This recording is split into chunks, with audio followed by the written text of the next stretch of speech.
So often we think of the Lord's Prayer as the moment Jesus teaches his disciple to pray in Matthew 6 and in Luke 11. Have you ever read the face-to-face communion the Son had with the Father from John 17?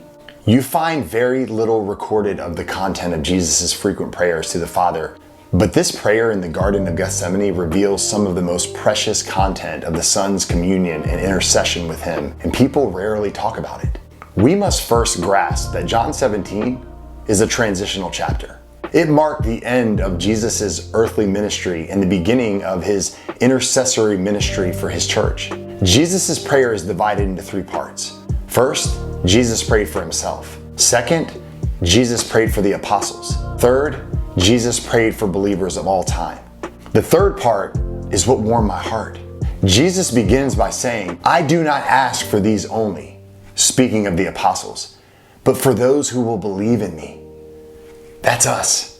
Jesus prayed to the Father that we, believers of all time, would be one, just as the Father is in Jesus and Jesus is in the Father. Understand a few things here.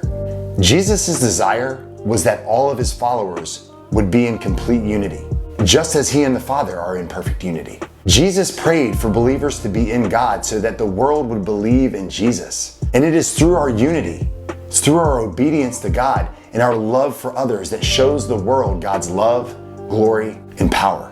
The last thing Jesus says in his prayer is, "I made known to them your name, and I will continue to make it known, that the love with which you have loved me may be in them, and I in them."